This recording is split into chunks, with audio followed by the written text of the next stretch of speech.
Sizga savolda zo'r lokatsiyadan joyiz bo'lsa sotarmidingiz?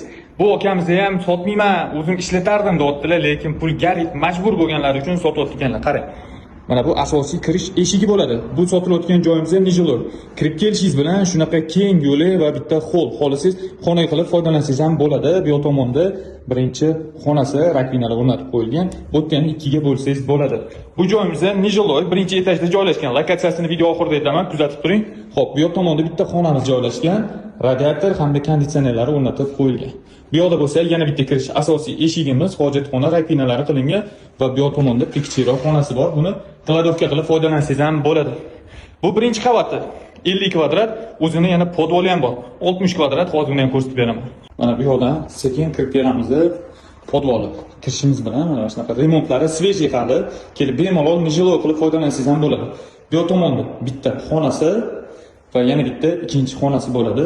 O'zini konditsionerlari ham bor. Xo'p, podvolimiz 60 kvadrat. Mana bu yoq tomonda 3-xonasi. Har bitta xonasida e'tibor bergan bo'lsangiz, konditsionerlari o'rnatib qo'yilgan. Endi sizlarga tashqari tomondan ham ko'rsatib beraman. Xo'p, bu joyimizning narxini $125,000 startli so'rashyapti, yana kelishiladigan joylari bor. Mana bu tashqari tomondan ko'rinishi. E'tibor bering, yo'lning yuzida joylashgan. Xo'p, lokatsiyasiga keladigan bo'lsak, Uchtepa tumani. Shunaqini Jukovskiy bolnitsani yonida joylashgan mana shu joyimiz sotilyapti. Egalariga telefon qilib tez baraka qilib olsangiz bo'ladi.